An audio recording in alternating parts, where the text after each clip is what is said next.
Okay. This is the first thing we do in a workshop with teachers, and it has to do with bringing together the research that we've done that enables teachers to learn new teaching strategies. And I want you to pretend for the next 10 minutes or so that you are the people that did that research. You've done study after study after study, and what you've been trying to do is find out what kinds of things enable teachers to learn teaching strategies that are new to their repertoire. Do you know what I mean?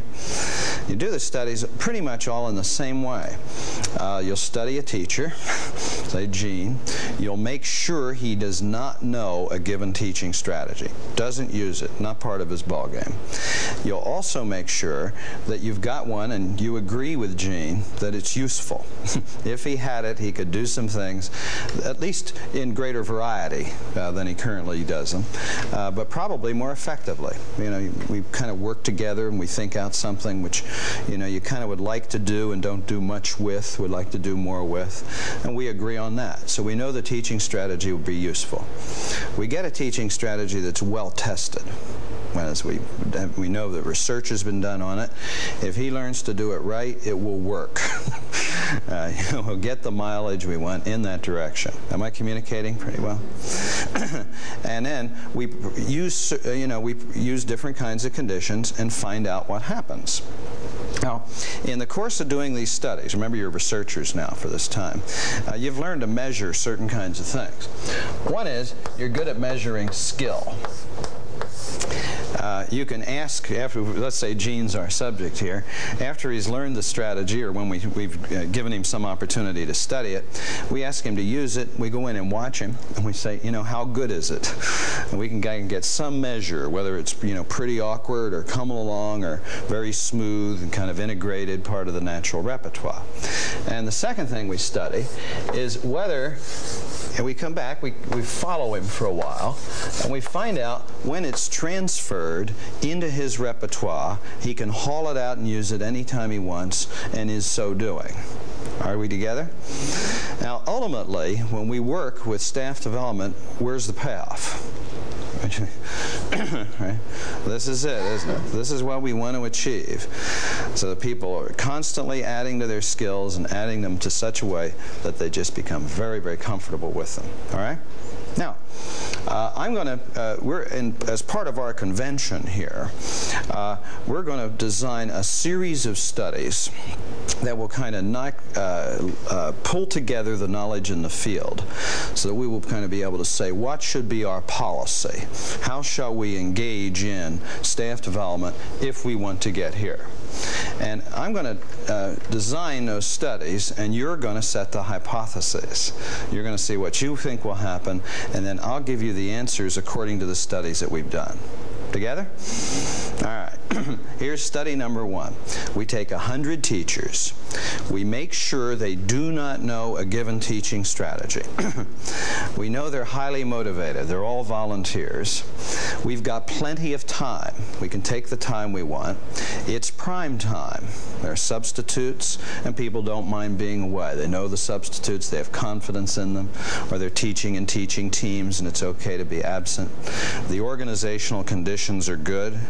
We'll do everything in a first-class way in good settings, and the wine and cheese will be terrific. All right, and there we go. Here's your first study. 100 people, highly motivated, relevant teaching strategy that's well tested, expert trainers, good conditions, organization is right there, everybody's with it. Here's your first study. We're going to present them with the theory and rationale of the teaching strategy. We're going to read about it, we'll have lectures and discussions and so forth, all in very good circumstances. Here's your first question. If we follow those folks over a period of several months, what percent of our 100 will be found to have transferred it into their active repertoire and be using it when they need it? Got it? Are you ready? Now everyone must vote. Are you set? Here you go. All right, who would say 50% or more? Are you voting? Here we go. Ed? All right. Who'd go from 25 to 50%? Use your best judgment. What the researcher has to do. Terrific. 10 to 25%. Under 10%. Okay. We have never had a study with more than 5%. Okay? Hardly anybody. But they can feel very good. The ratings for the workshop, the lectures are good and all that, can be excellent. It can have, as an experience, high quality, but relatively little impact. Okay? Set? You ready for the next study? We'll crank it up. This is what we do, is we're trying to understand what will work, trying to find out what we ought to do. We do exactly this kind of exercise. Ready for the second study? All right. This time we're going to combine the study of the theory and rationale, which will turn out to be an essential, with demonstrations of the thing. And we're going to demonstrate it with them as the students and then with kids and so forth about 15 or 20 times. Once or twice makes no difference. I'll tell you that right away. But we're going to demonstrate it, talk about it, demonstrate it, read about it, demonstrate it, ask questions about it. We'll try it with kids like they teach, big kids and little kids, and the subject matters that are taught. The chemistry folks will work in chemistry and that kind of thing. Got it? Good theory, super demonstration by expert demonstrators. All right, you ready for the second question? Follow them up. What percent will be found to have it in their active repertoire? Got me? What do you think? You ready to set the hypothesis? Who is suspicious? Slightly. Yeah, that's God. All right. Do your best with your suspicion. Here we go. All right. Anybody want to go for 50% or more? It's got to be higher than where you were. I think so. All right. Now stick to your guns. Right. I've stuck to my guns. That's you know, study after study. That's where you go. Who'd go 50% or more? Have you ever seen in-service that good? 15 or 20 demonstrations with explanation of the rationale? Fairly high quality, isn't it? What do you think? 25 to 50%. Come on. Yeah, come on. They're not voting. Right. All right. Yeah. 10 to 25. That's a conservative halfway. Come on. Here we go. Under 10%. All right. It does not change. There is, in fact, no difference. But people feel better. For Doris and Kay, as you're running your center, you know, if you do, you know, lots of demonstrations and explain things to people, you'll get perfect 10s most of the time in your ratings. The trouble is, we come back, follow it up, and find this, you know, there is this 5% though. Now, see, this is a loony 5%, and it will really work with them. They are social deviants. But you are probably among them. You're with us. Okay, you ready for the next one? Here we go. We're going to do these things again, mixed up. You know, we don't just lecture for 4 days and, you know, then start demonstrating. We might even start with some demonstrations, work on the rationale of it, and this time we're going to add opportunities to practice it with feedback from people that know what they're doing. First, we'll practice in small groups, what we call peer teaching. And people will teach each other. They work before they work with kids. Then we'll get with small groups of kids. We'll try it out with a small groups of kids. People that know what they're doing, you know, we'll watch that. And then people go off into their classroom and we'll ask the same question. Are you ready? Now, who is suspicious? Yeah, Ed? I'd like a verification. Or a clarification. I'm assuming you said all these teachers are highly motivated. Yeah. All right. Mm-hmm. Now, it makes sense to me if somebody would teach you a skill that is really useful, you would use it. Mm-hmm. Right? It does. Maybe I'm being naive about this, but I swear it seems to me it ought to be more than 5%. That's right. Okay. That's right. First time I did these studies, it drove me bananas. Absolutely. And we'll come to that. I want to hold a little bit on some of the whys, and we'll interchange over that. And I think, you know, well, should I stop being idealistic now? No. Okay, good. Absolutely not. In fact, you can be quite optimistic. It's just that the reason isn't quite what we thought, or we think the reason isn't quite what we thought. Are you ready for the next study? Theory, demonstration, practice, feedback. You know, what percent? What do you think? Just chip in. 30%. 15%. Gene? I'll go over 50%. Over 50%? Are we talking about that 5%, 50% of that 5%? No, we're talking about our whole 100. Of the whole 100 people, they get to, you know, to understand it, to see it, to practice it with feedback. We're asking the question, how many will then incorporate it into their repertoire so that we can see them using it later? 25? Yeah, speak up. Yeah. 15%. Think it'll get better, but not that much? Some of you think more? Okay. 3%. It's something that's not, I'm not understanding maybe, but I'm looking at that 5% who went to do something else, and of that 5%, it's not going to be 100%. So oh no, we're not worried. This 5% will be able to use it. The question is, out of a whole 100 people. That's right. Out of 100, how many people? Right, not out of 5% of the 100. Okay, what do you think? Thank you so much. Yeah. Okay. We have never had, again, a study that ran much over 5%. I can't believe it. It doesn't seem possible, does it? Right? Isn't it surprising? It's kind of aggravating. It's kind of aggravating. Now that 5%'s still in there. But let's back up just for a second. We'll get off the hook in just a second, Ed, on this. Let's go back. Remember, you're good at measuring skill? Let's ask them all to try it. Let's ask our 100 people after all these three things. Let's say, try it for an hour. You know, Lenore, let's see it 9 o'clock Wednesday morning, you know, and so forth. Priscilla, you know, Tuesday afternoon. And let's look at them and see how good they look. Does it kind of look like the teaching strategy? Kind of reasonable, you know, kind of past the first awkwardness. What percent do you think will look pretty good? Think about it, really. 100 people didn't know it at the beginning. We take our time with all these things. They see it 15 or 20 times. They practice it 7 or 8 times. We say, try it, Ross. Okay? What do you think? What percent will look pretty good? Maybe 20 to 20. Peer teaching? No. This is in their classroom. Right. Just for an hour. Turn it on for an hour, and let's take a look at it. Don't lose your... Huh? Over 50%. Over 50%? Huh? Will look good, just 25. They look, yeah, they'll be able to do it. They'll be able to do it. We say it's an on-demand thing. We say, Ed, do it for 2 hours and let's see you. And they know you're coming, so they're going to be prepared. Yeah, right. All right, right, all right. We believe we'll get around 90 to 95%. There's your, almost any teacher you have ever known can learn almost any teacher strategy that we know if you do these things, but there is a slight problem. And the problem is, it doesn't appear to get incorporated into the repertoire of most people.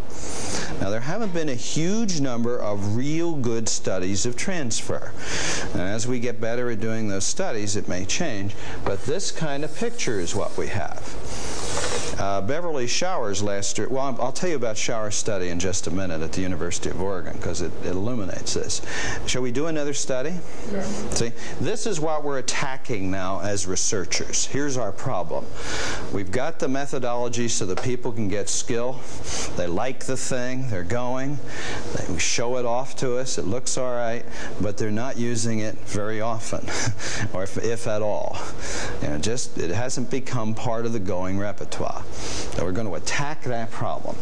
Here's the first study we'll use to attack the problem. We're going to make 3 changes in the thing. We're going to do these things again because they work to this point. We know people have got to have skill in order to use it. We've got something that produces skill. We'll make the assumption that that didn't prevent this from happening. So we're just going to try to find out now what we can do to make it easier to work. First thing is, they're going to go through the training in what we call coaching teams, in pairs of 2, 3, 4. That's the first thing. All the way through the training, and they're going to study the problem of incorporating the things into their repertoire. They're going to talk a lot about how they're going to apply them and so forth. Those teams are going to make 2 commitments. One is, in the first 2 weeks after training, they're going to try the new teaching strategy 5 or 6 times. Right away, right after training. First couple of weeks. And over the next couple of months, they're going to try it at least a dozen or 15 times. That's the second commitment. And a number of times, at least once a week, they're going to visit each other and talk about the use of the strategy. Nothing fancy. They will be the people who went through the training. They'll sit down and talk about it, how the kids are responding to it, to adjust it here, how to set up the materials and all that. Are we communicating? Right. Just those 3 changes. It's not a technical change. They'll come in teams, agree to try right away, agree to continue to try it, visit each other approximately once a week or thereabouts. Probably doesn't make much difference whether it's once a week, once every 10 days or whatever, but regularly. Got it? Bruce, will they not necessarily observe each other teaching, though? They will observe each other teaching. Visiting their team, observing. Yeah, good. Yeah, exactly, Kay. Yeah, they'll actually visit each other, see each other teach, and talk about the teaching a little bit. Got it? Now, we know they've got skill. This is the only thing in this study we're interested in. What do you think that will do to the transfer proportion? Think it'll shoot? Who thinks it might not? Let's see. Right. Who thinks it'll go way, way, way up? Say over 75%, something like that. Really? All that. All right. Anybody? Okay. Showers' study at the University of Oregon this last year, she took a group of people to skill and then divided them into 2 groups. One group made that commitment and coached each other. The other group did not. Went back as individuals. In her study, she got about 80% over on this ball game of the people who were coached. None of the people who were not coached.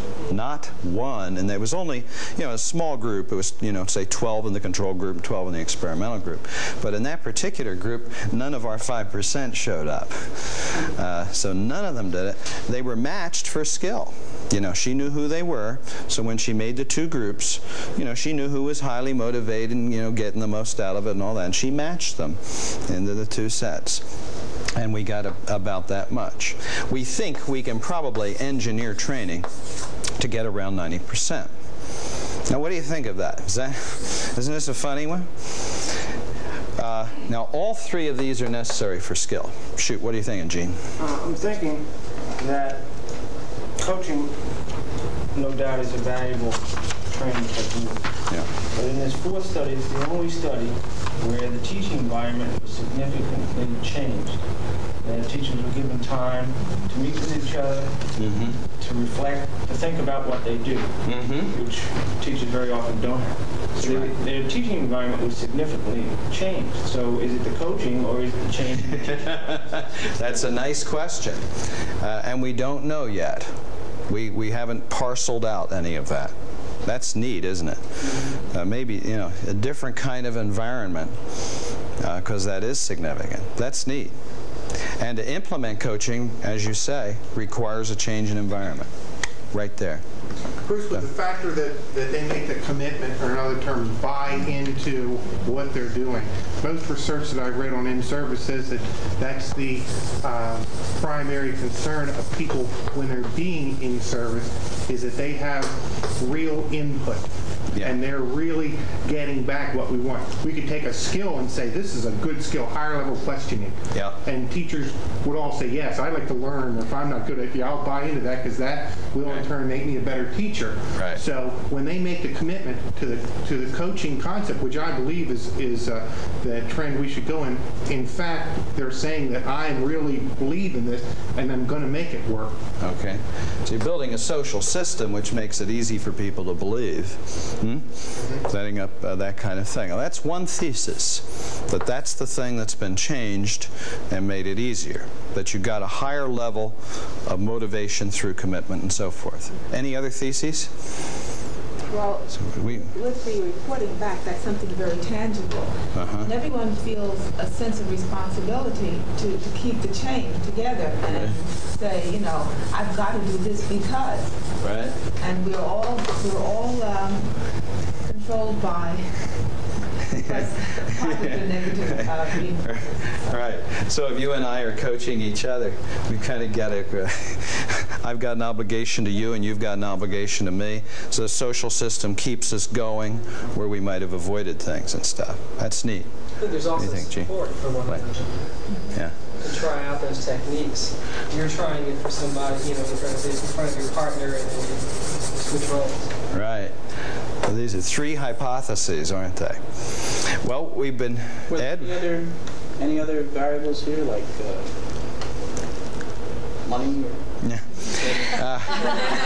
No, money has not been manipulated as an incentive. But you can't do these studies unless the situation is pretty good. That is, the people are in pretty good shape in order for you to put this kind of thing together. So none of these studies really take place except in pretty good circumstances. But direct reward hasn't been there. Now, we're trying. What are you thinking, Kay? Have any studies been done sometime after that study of transfer to see if once the coaching was stopped by the training team, if they were still using that in the classroom? We have not had as long-term studies as we need. In certain other fields, it appears that once a skill is incorporated and becomes natural, that it does persist for a fairly long period of time, as against, say, a habit of some sort. Like if you have a, well, it's like the reason for self-help groups, say for alcoholism and stuff like that, is there's going to be an environmental pull to change the behavior back again. So you keep the self-help, you know, kind of thing going. In those cases, clear continuance of follow-up is recommended till a person is clearly on the, you know, on the wagon. However, when skills have been studied in certain other areas, they tend to persist for quite a while. Say airline pilots, as they learn a new skill, once they get that thing incorporated, this way of, you know, coming in and doing it, they tend not to drop it back to their novice ways. So we would predict, unless there's a normative press that would depress it. So if you teach, say, a child-centered way of teaching and people work in a social climate where that's disapproved, then you're going to get a normative press. But that doesn't mean the person's tendency wouldn't be there, but it is complicated. We need much more long-term studies. We've been trying to find out by looking at analogous studies in other fields, you know, business, industry, and so forth. Airline training turns out not to give us a lot of information. Isn't that funny? You know why? They don't like to make mistakes. So if they introduce a new aircraft, do they explain the differences between it and the old aircraft? Yes, they like people to know how it works. Do they demonstrate it? Like mad. Do they stop after people say, yeah, I've got it? They go for overlearning. Overlearning is defined simply by meaning you continue training after a high level of skill has been reached.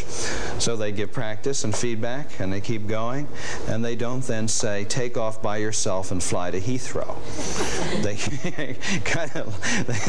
They continue training right into the workplace. So those guys are always checking out, and this is being done, and so forth, the standard operating procedure. So they don't drop anything out so we can see what would happen, because they do not like people to crash. In our field, kids die slowly, academically, so we risk a lot more because you can't see the immediate consequences. If kids went down in flames with poor teaching, it would only take a few kids in flames and you'd see a big change in the way we fund and run the educational system. The fact they die slowly is a great hindrance, in a sense, if you will. And you ask for more stuff and somebody says, well, it's too expensive. And you say, but your child is dying. And they say, well, yeah, he isn't dead yet. And you say, well, he will be, you know. The area where I've learned the most is athletic training. And athletic training is funny because the criteria are so very clear and people are often so highly motivated.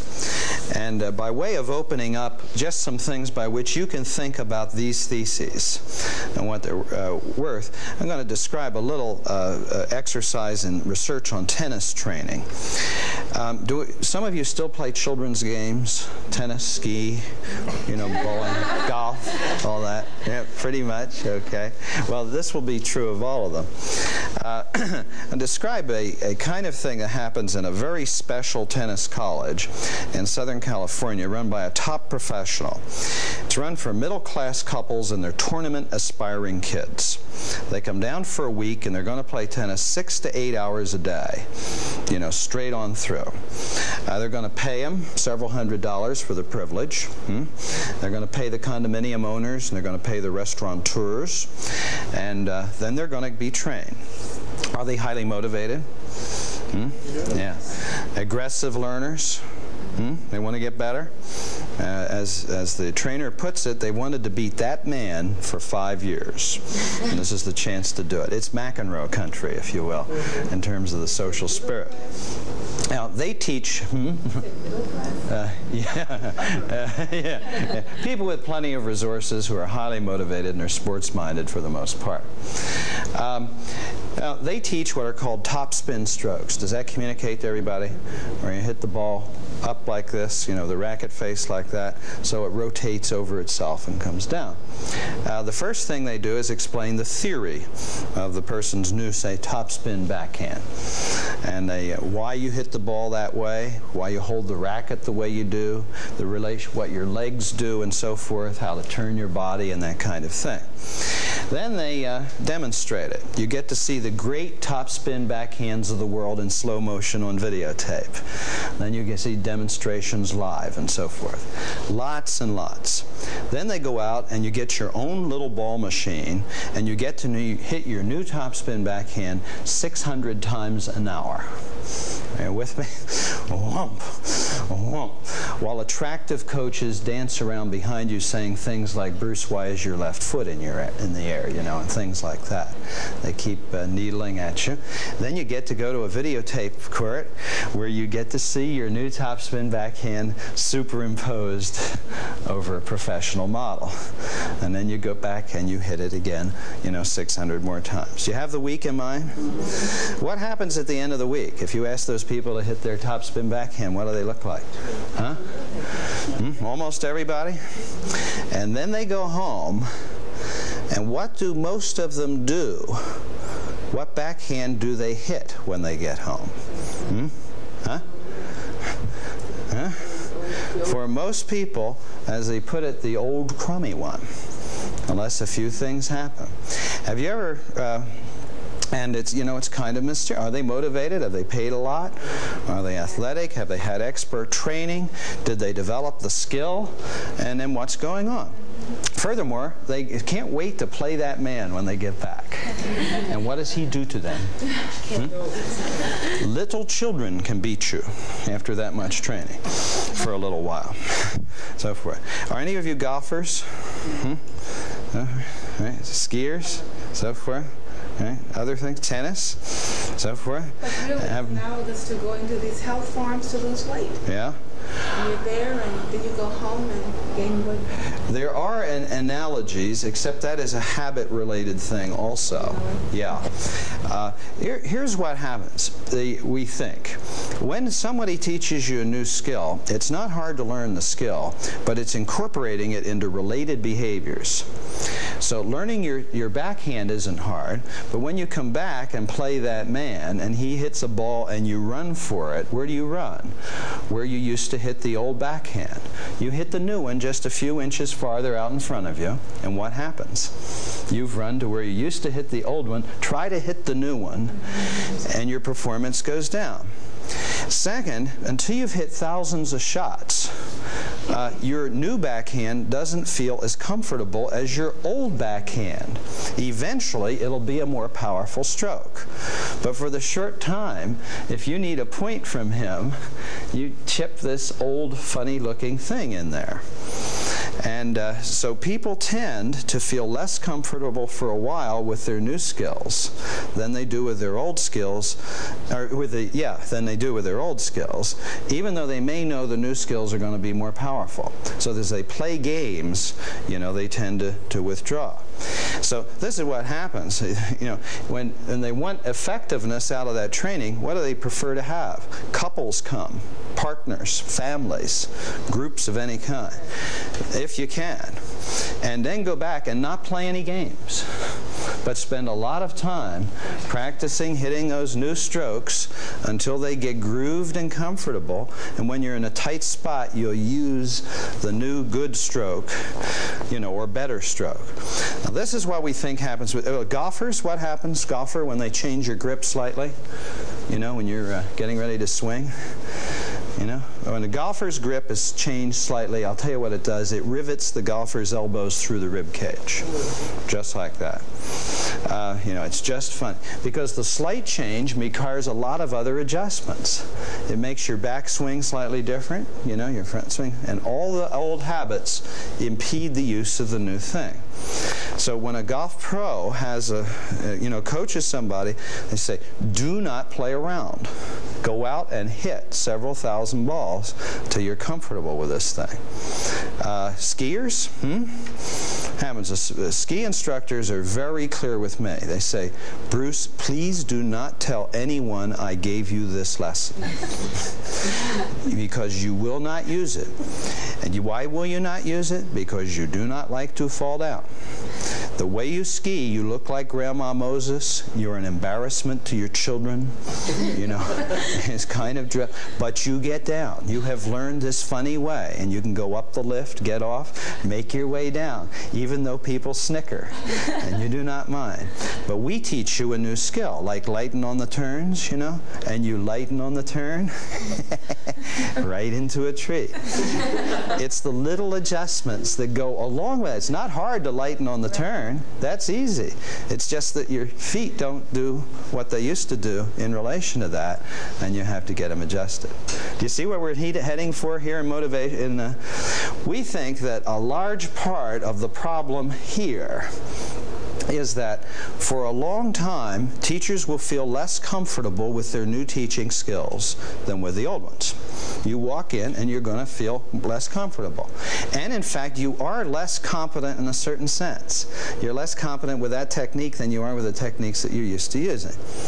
Furthermore, a good bit of the magic in teaching somebody a new teaching strategy is teaching it to the kids.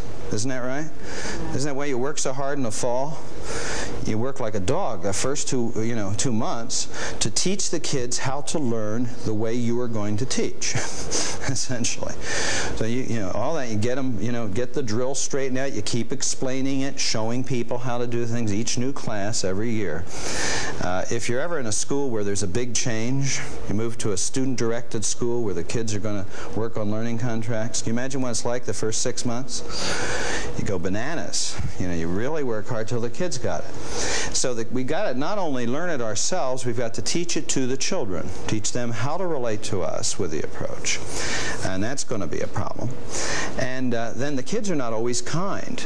A little later this week, we're going to use a teaching strategy called synectics, and it uses metaphors. You'll be walking in with your kids and saying things like, be a piece of celery. How do you think the kids are going to respond the first time? Be a redwood tree.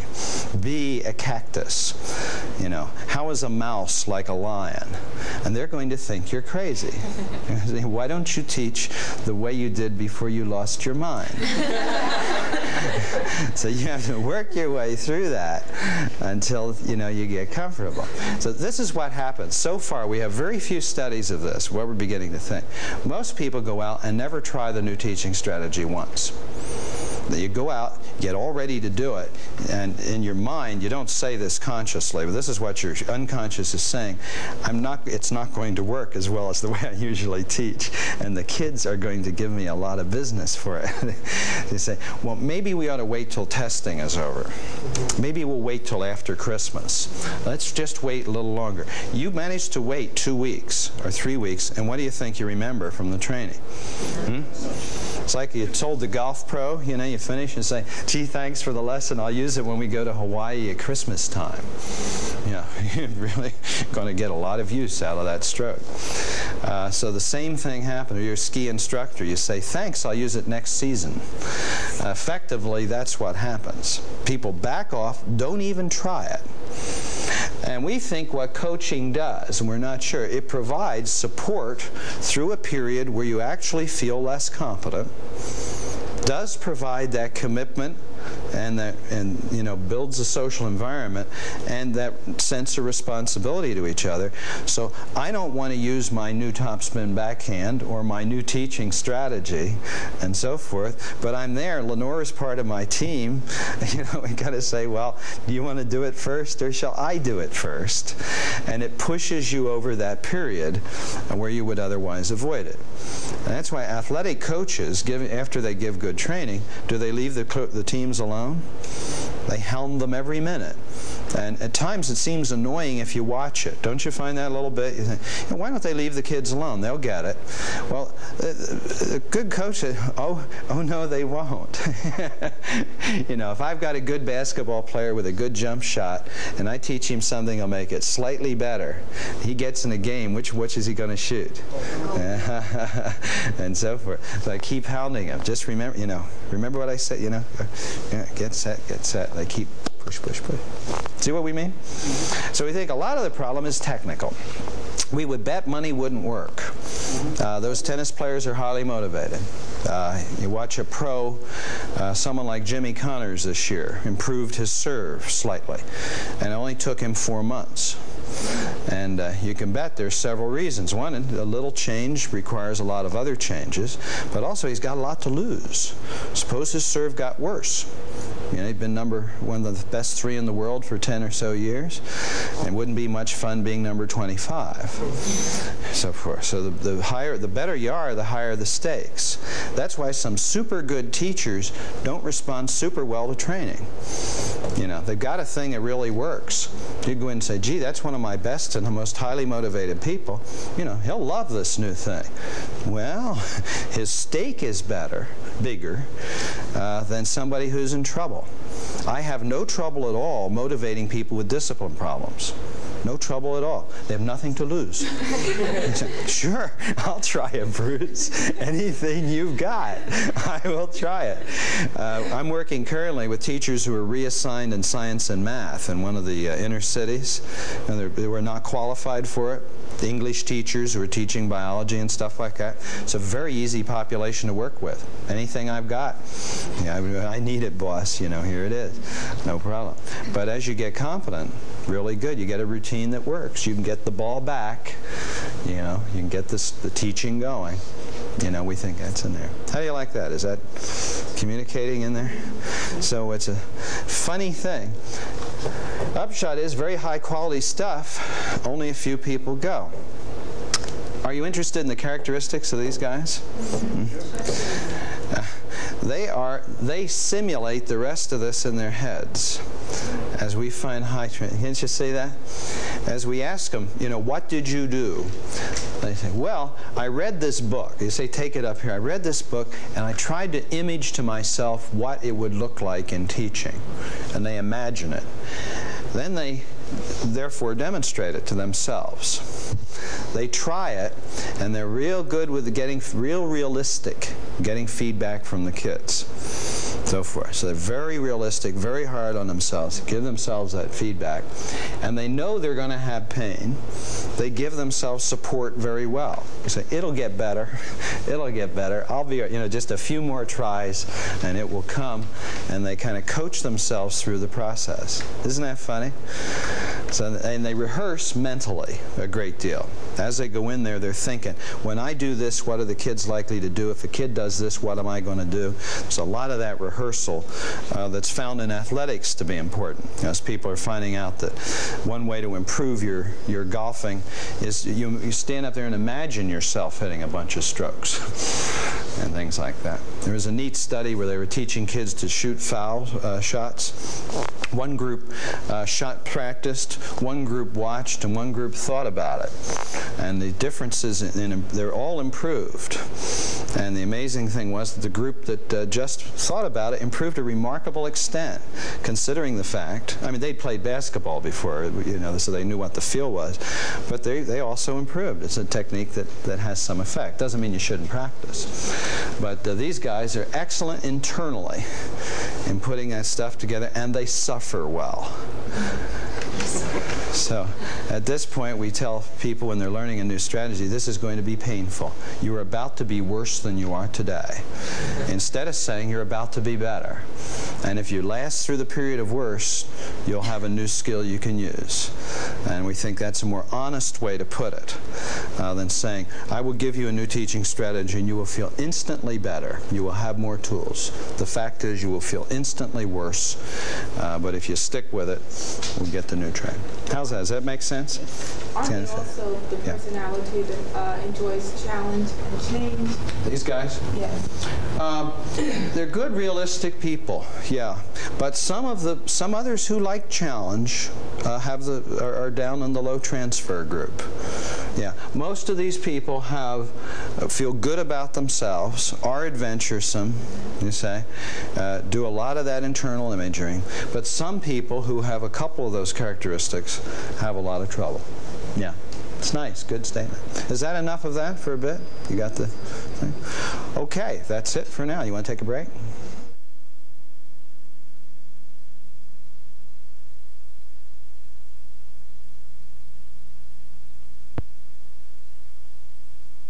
Well, here we are again. Second take, right? Coaching. We get a lot of inquiries about what is this thing we call coaching. And the answer is fairly simple, but we have to back up to look at it. It has to do with helping ourselves through what we call the second stage of learning, when we are trying to add to our repertoire a teaching strategy or skill or content that is a substantial addition to the way we've worked.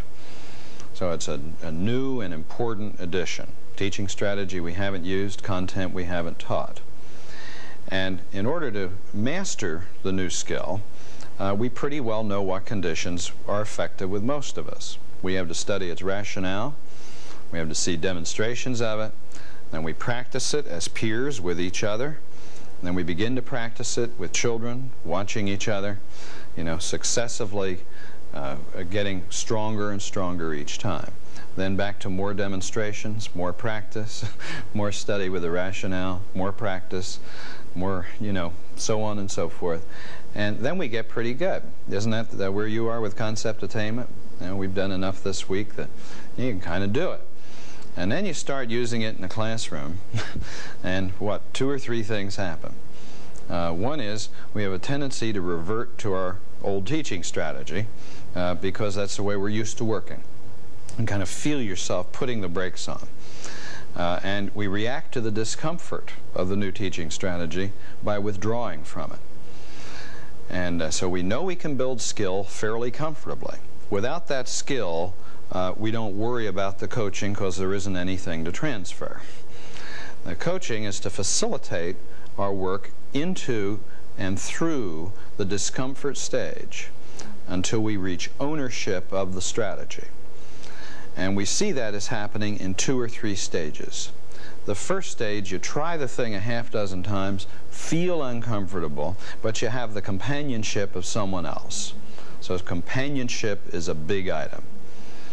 And you kind of suffer together. You say, how uncomfortable did you feel? Just about as bad as you felt. And you give each other a little bit of advice, but not much. And somewhere around 5 or 6 or 7 or 8 trials, you begin to feel a little better about it. You can walk in and do the thing, but it's still awkward, you know. But we can begin to turn our attention to refining it. And we can worry about, say if it's concept attainment, the focus questions, how to set them up. We can begin to experiment with different ways of displaying material for kids. We can experiment with different ways of asking questions to elicit their thinking, different ways of organizing them, different ways of helping them get comfortable with the strategy. And there, our coach becomes more active.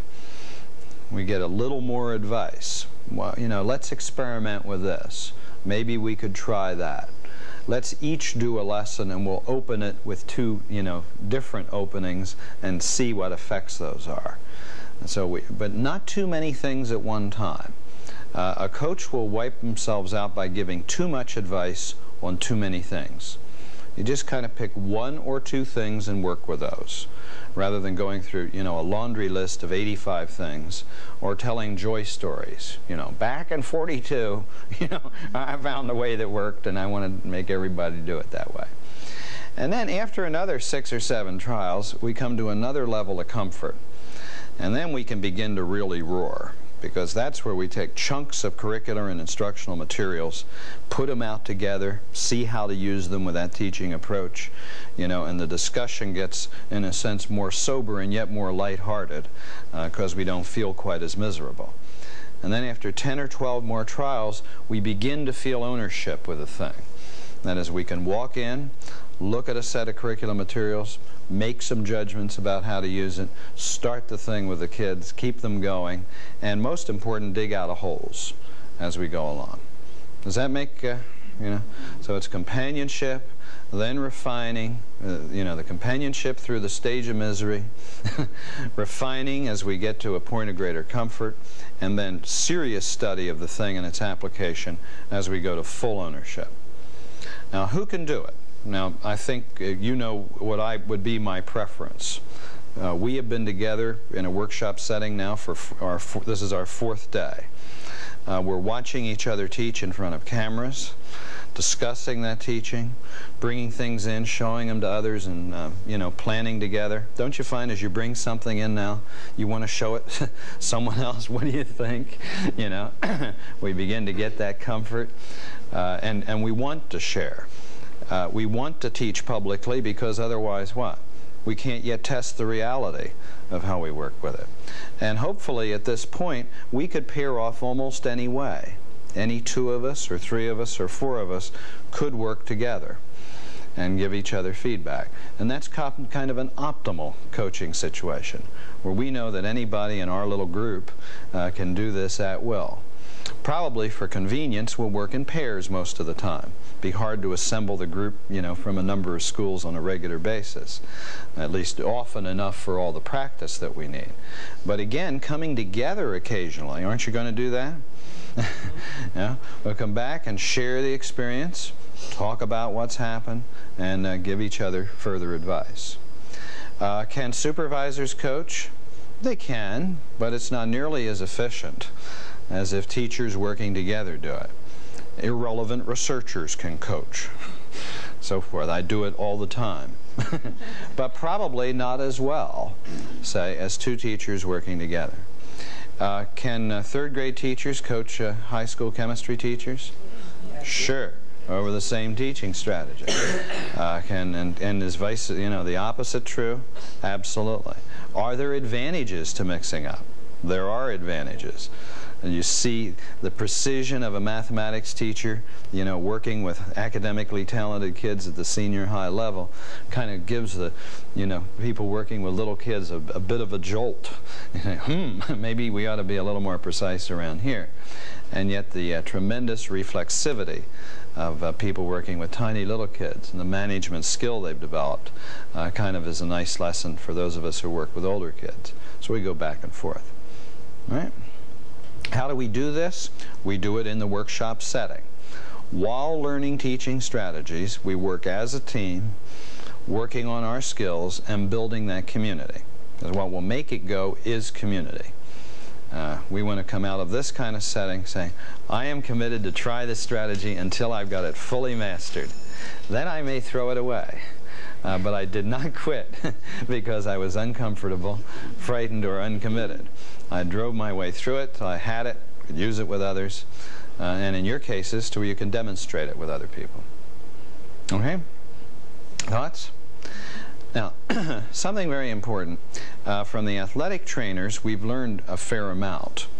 I was describing to you earlier, or I just mentioned to you, that I visited the camp of a professional football team the Tuesday after a game, when they were getting ready for their next Sunday's game, and spent a day with them. They had a lot of coaches, a whole lot of coaches. And I watched particularly one coach who was just working with the two interior linemen, the starting interior linemen, on the offensive line. Just the two people. They were watching videotapes, watching videotapes, watching videotapes, and then he would demonstrate what he wanted. And they were working on the stance before the snap of the football. How to get set and go. Now these are pros who have played 5 or 6 years. You'd say, what are they doing? Working about how you line up. And I asked the coach, I said, what is your chief object? He said, I'm trying to buy 3 inches. 3 inches? He said, yes. He said, both of these guys, if we can get their stance a little bit better, after the ball is snapped and they're protecting the quarterback, they will be pushed back about 3 inches less initially. If that happens, he said, you may not think that that's much, Bruce. He said, but that's 3 inches around an area of about, 6 or 8 feet. He said, so now we're talking about having bought 2 square feet or 3 square feet. So with the second pushing together of the lines, we hope to make that 3 inches 5 or 6. And he said, that may seem silly, but that will give the quarterback an extra half a second. He said, if we get a quarter to a half a second every play when we're setting up a pass, he said that will eventually turn into something major. Do you see what I mean? And the intensity of that attempt to get inches is part of what we want. So as we're teaching a concept, we kind of don't leave it generally, look around and see, oh, there's 7 kids that have it, 8 who are fuzzy, 3 who are out of it, but it wasn't bad for this group.